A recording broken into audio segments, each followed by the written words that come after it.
J'aimerais maintenant vous inviter à ouvrir un moment la parole de Dieu. Nous allons revenir dans le livre de Job pour un petit peu la suite et voir la force du serviteur. Job est un serviteur. Nous avons lu le chapitre 1er. On va lire une partie du 2e chapitre. Or les fils de Dieu vinrent un jour se présenter devant l'Éternel, et Satan vint aussi au milieu d'eux se présenter devant l'Éternel. L'Éternel dit à Satan, « D'où viens-tu » Et Satan répondit à l'Éternel, « De parcourir la terre et de m'y promener. » L'Éternel dit à Satan, « As-tu remarqué, mon serviteur Job, il n'y a personne comme lui sur la terre. C'est un homme intègre et droit, craignant Dieu et se détournant du mal. Il demeure ferme dans son intégrité, et tu m'excites à le perdre sans motif. » Et Satan répondit à l'Éternel, « Peau pour peau, tout ce qu'un homme possède, il le donne pour sa vie. Mais étends ta main, touche à ses os et à sa chair, et je suis sûr qu'il te maudit en face. » L'Éternel dit à Satan, « Voici, je te le livre, seulement épargne sa vie. » Et Satan se retira de devant la face de l'Éternel. Puis il frappa Job d'un ulcère malin, depuis la plante du pied jusqu'au sommet de la tête. Et Job prit un tesson pour se gratter et s'assit sur la cendre. Sa femme lui dit, « Tu demeures ferme dans ton intégrité, maudis Dieu et meurs. » Mais Job lui répondit, « Tu parles comme une femme insensée. Quoi, nous recevons de Dieu le bien, nous ne recevrions pas aussi le mal ?» En tout cela, Job ne pécha point par ses lèvres. Amen. On verra plus tard les amis de Job qui sont en chemin. Mais Job, c'est un serviteur, et je voudrais qu'on souligne la force du serviteur. Le Seigneur déclare dans sa parole, dans le livre de Job, que c'était un homme intègre et droit. Ce qui signifie intègre à qui il ne manque rien, et droit, c'est-à-dire juste et correct. Et c'est quelque chose de tout à fait notable de réaliser que Job était un homme à qui il ne manquait rien dans le sens spirituel. Il ne lui manquait rien. C'est là que nous pouvons arriver à la mesure de la stature parfaite de Christ pour nous, chrétiens du Nouveau Testament. Là, nous sommes dans l'Ancien Testament et peut-être même au tout départ de l'histoire des patriarches. Mais néanmoins, même au tout départ de l'histoire des patriarches, voilà un homme, un serviteur de l'Éternel, à qui il ne manque rien. C'est toujours ennuyeux, voire problématique, quand il nous manque quelque chose. Regardez au travail. Il vous manque les outils pour travailler, ça peut produire des conséquences terribles, parce que vous pouvez regarder le mécanicien à qui il manque la clé spéciale pour tel vis, eh bien toute la réparation est arrêtée. Et tout s'arrête là. C'est pareil quand, je me souviens, on allait sur les chantiers pour faire des réparations. S'il vous manquait la pièce importante, eh ben du coup, tout le déplacement, c'était pour rien. Le temps passé, c'était pour rien. Le patron n'appréciait pas du tout le fait qu'on ait oublié quelque chose. Voilà. C'est pareil quand vous préparez un repas. Quand il vous manque un ingrédient, je pense par exemple à un gâteau, il vous manque la levure, c'est compliqué. Voilà. Eh bien, pour le chrétien, c'est plus encore que cela. Quand il nous manque quelque chose, c'est terrible. Il peut nous manquer de la sagesse, il peut nous manquer de la patience, il peut nous manquer de la bonté, il peut nous manquer de la foi. Et chaque fois qu'il nous manque quelque chose, c'est terrible. Et nous en subissons les premiers les conséquences. Job était intègre, dans ce sens il ne lui manquait rien. Et puis il était juste, il était correct. Et on le voit dans son attitude à l'égard des uns et des autres, dans les chapitres qui suivent, surtout dans son attitude à l'égard de Dieu. Il est juste, il est correct. Et c'est pas les circonstances qui vont modifier le fait qu'il est juste et qu'il est correct. C'est un homme qui craignait Dieu, dans le sens qui avait de la retenue et du respect. Et c'est vrai que Dieu, nous en parlons souvent, nous nous habituons à sa présence, et pour certains, il pourrait y avoir une forme de copinage qui s'installe, dans le sens où on lui parle comme à un copain, on réagit comme avec un copain, en oubliant parfois qu'il est quand même Dieu, qu'il est quand même l'Éternel, qu'il est quand même au-dessus de tout. Et la crainte de Dieu, c'est de la retenue, c'est du respect, quand tout va bien, comme quand tout va mal. Et il se détournait du mal, dans ce sens où il se tournait de côté. Quand le mal était là, quand il le voyait, quand il sentait s'approcher, eh bien Job faisait demi-tour. Il se tournait de côté. Et c'est la force du chrétien. C'est la force du serviteur de Dieu. Il était le plus éminent de tous les fils de l'Orient, dans le sens le plus considérable de tous les fils de l'Orient, qui signifie large, en grandeur et en étendue. C'était un homme qui n'avait pas pour réputation simplement des petits éléments. C'était un homme qui avait, au fil de sa vie, construit la force du serviteur qu'il était. Sans prétention, sans volonté peut-être arrêtée dès le départ, du style, bien voilà ce que je voudrais devenir. Même si c'est une bonne intention, il ne faut pas que ce soit aussi présomptueux. Mais cet homme était un serviteur de Dieu, il était intègre, droit, il craignait Dieu, il se détournait du mal, et ce n'est pas étonnant qu'il soit devenu considérable, parce qu'on le considérait en tant que tel, et Dieu aussi, puisqu'il dira « As-tu remarqué mon serviteur Job ?» Et il est bon que Dieu puisse nous remarquer, voire même les autres, qui nous remarquent. Et la question que l'on pourrait se poser, c'est pourquoi les autres nous ont-ils remarqués? Ou alors pourquoi ne nous ont-ils pas du tout remarqués? On ne fait pas du tout attention à nous, parce que peut-être on n'est pas remarquable. Nous devons être des chrétiens remarquables. Et nous devons être des chrétiens remarqués, en tant que serviteurs de Dieu. Donc ne soyons pas exagérés dans nos propos, dans nos attitudes quand tout va bien, parce qu'on risque de l'être aussi dans l'autre sens quand tout va mal. Soyons considérables, qu'on nous considère comme des gens pondérés, équilibrés, auxquels il ne manque rien. Il y a de la spiritualité, mais il y a aussi de l'intelligence, il y a aussi de la sagesse, il y a aussi du respect, il y a de la retenue. Nous ne faisons pas partie de ceux qui ne parlent que de Dieu, et nous ne faisons pas partie non plus de ceux qui ne parlent jamais de Dieu. Entre en parler tout le temps et ne jamais en parler, eh bien, il y a le point d'équilibre qui est certainement le point le plus important sur lequel nous devons être attentifs. Et puis arrive Satan, c'est-à-dire celui qui est l'adversaire. Et lui, il parcourt la terre et il s'y promène. C'est écrit comme ça. Pourquoi? Parce qu'il a été éjecté du ciel, précipité sur la terre. C'est écrit comme cela. C'est pour cela qu'il est sur la terre aujourd'hui. Donc ne soyons pas surpris que de temps en temps, on voit sur la terre des choses ahurissantes, parce qu'il parcourt la terre, pour le moment. Il s'y promène, pour le moment.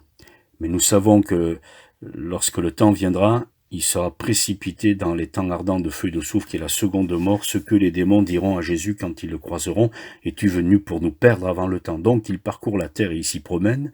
C'est une façon de dire les choses, en oubliant de dire que eh bien, son temps est compté, et que la perdition éternelle lui est totalement réservée. Et donc il va engager un discours pervers.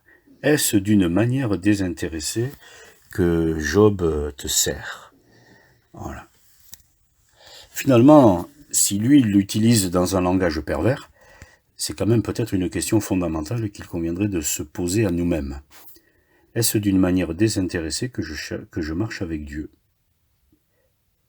Ou est-ce que quelque part il n'y a pas au fond une forme d'intérêt?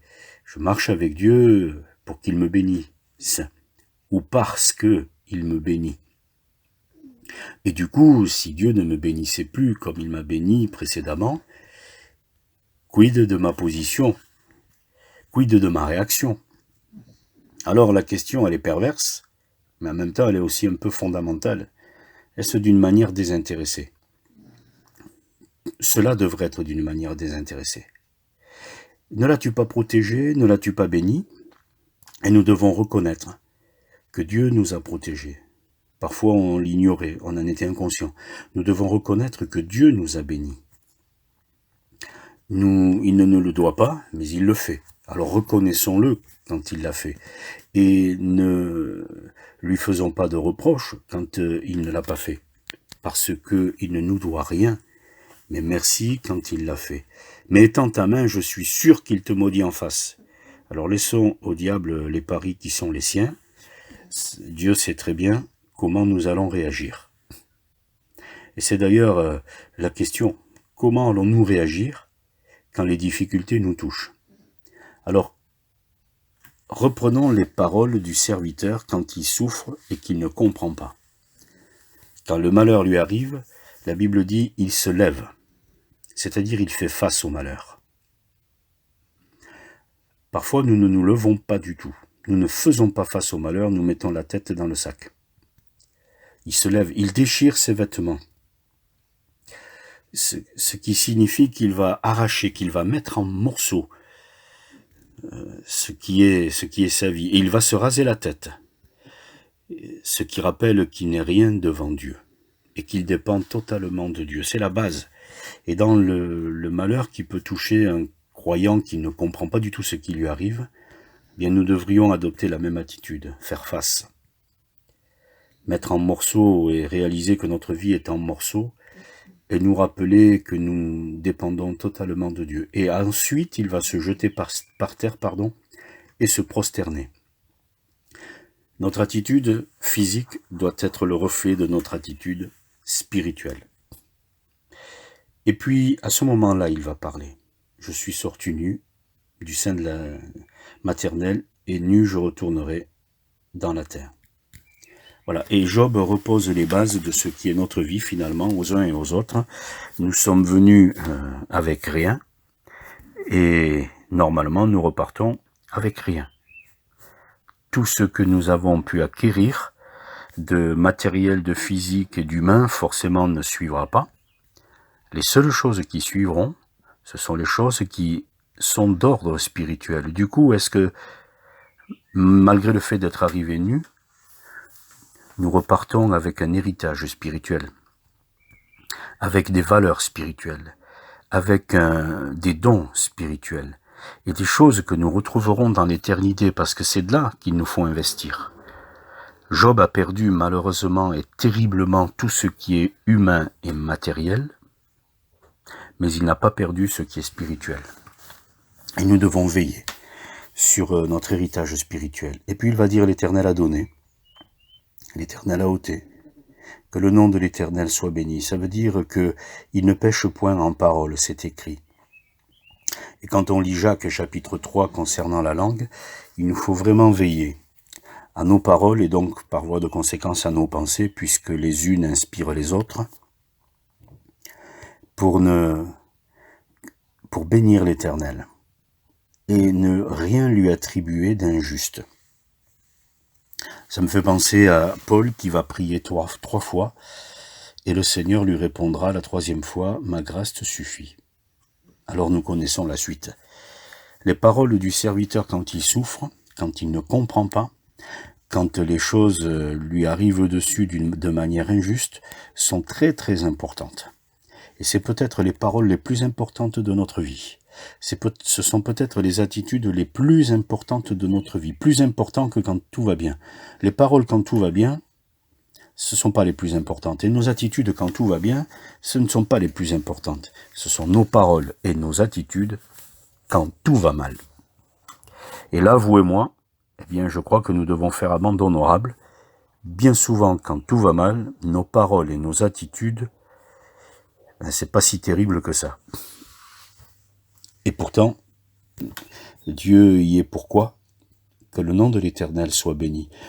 Évidemment, on ne bénit pas Dieu pour le malheur. Mais dans le malheur, on peut quand même continuer de bénir Dieu.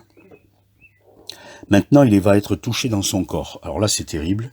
Quand on prend le temps de le lire, il est touché d'un ulcère malin, littéralement de taches brûlantes méchantes. Déjà, taches brûlantes, c'est pas mal, mais méchant. Ça veut dire que un médecin qui l'examinerait pourrait conclure, mais c'est vraiment virulent, c'est vraiment méchant. Vous n'avez pas que des taches brûlantes, c'est pervers, c'est méchant. Et on comprend bien, puisqu'on sait d'où ça vient. De la plante du pied au sommet de la tête. Imaginez un moment. Vous et moi qui avons des problèmes de santé, Est-ce que ça nous est arrivé de la plante du pied au sommet de la tête? Des taches brûlantes, méchantes, littéralement de la semelle jusqu'au cuir chevelu. Je vous laisse imaginer un instant, de la semelle jusqu'au cuir chevelu. Et son seul soulagement, c'est un morceau de poterie, un tesson, littéralement un morceau de poterie pour se gratter. Imaginons l'état de son corps dans lequel il devait se retrouver. Comment il devait se voir lui-même. Et il devait se gratter les pieds, les jambes. Il devait se gratter les bras, il devait se gratter la tête, il devait se gratter le torse. Finalement, tout son être n'est qu'une plaie purulente. Et il est assis sur la cendre. Alors d'aucuns diraient, est-ce que la cendre soulage? C'est pas ce qui est signifié. Ce qui est signifié, c'est que c'est le symbole de la ruine la plus totale. C'est-à-dire que c'est le reste de quelque chose qui a été brûlé, détruit, il reste plus rien. Une belle maison, une fois qu'elle a brûlé, il reste de la cendre, plus rien. Et puis, symbole d'indignité. Et c'est sur cela qu'il est assis. Et sa femme vient lui parler. Tu restes fort dans ton honnêteté. Ça, c'est surprenant. Dans l'état dans lequel il est, son épouse, donc celle qui le côtoie au quotidien, dans l'intimité, constate, tu restes fort dans ton intégrité. Parce qu'elle va lui dire, tu demeures ferme dans ton intégrité. Maudit Dieu et meurs. Littéralement, tu restes fort dans ton honnêteté. Ce qui laisse entendre clairement que jamais Job n'a dû dire des choses qui auraient amené son épouse à ne pas constater qu'il restait fort dans son honnêteté. C'est incroyable, cet homme. Il sort complètement de l'ordinaire, et pourtant ce n'est qu'un homme. Alors elle va lui dire, maudit Dieu et meurt, dans le sens, renie Dieu et meurt. Et elle va faire un lien spirituel, une conséquence d'ordre spirituel. Et ça, c'est l'erreur à ne pas commettre. Renie Dieu et meurt. Maudit Dieu et meurt. C'est toujours ce que ceux qui sont autour de nous vont peut-être nous conseiller. Maudit Dieu et meurt. Renie Dieu et meurt. Comme pour dire, ça va mettre un terme à la situation, mais pas du tout. Et Job va lui répondre, tu parles comme une femme insensée. Littéralement au sentiment bas. Et c'est dur pour lui, je le suppose facilement, de ne même pas avoir le soutien de son conjoint. Mais mes frères et sœurs, de temps en temps, quand on est dans une situation très compliquée, on se retrouve seul. Donc ne faisons pas de reproches aux autres, quand bien même ce serait notre conjoint.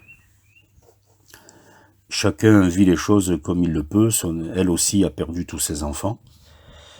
Mais Job reste fort dans son honnêteté. Restons forts dans notre honnêteté, quelle que soit l'attitude de ceux qui nous entourent. Ne les jugeons pas. Il va simplement dire, tu parles comme une femme aux sentiments bas. Sous-entendu, lui, il a des sentiments plus nobles, et c'est pas par prétention, c'est parce qu'il est comme ça. Parce que dès le départ, il est intègre, dans ce sens où il ne lui manque rien. Et on le voit bien, c'est que dans le malheur, il ne lui manque rien. Il est fort. Job ne pécha point par ses lèvres. Et on va s'arrêter là pour ce matin. Soyons attentifs à ce qui sort de notre bouche. Parce que Dieu nous a donné notre bouche pour bénir, pour encourager, pour fortifier. Et non pas pour maudire, surtout pas lui. Parce qu'il n'est pas du tout celui qui doit être maudit. Celui qui doit être maudit, eh bien, c'est celui qui fait le mal. C'est celui qui est à l'origine du mal. Mais Dieu, lui, est à l'origine du bien, alors que son nom soit béni.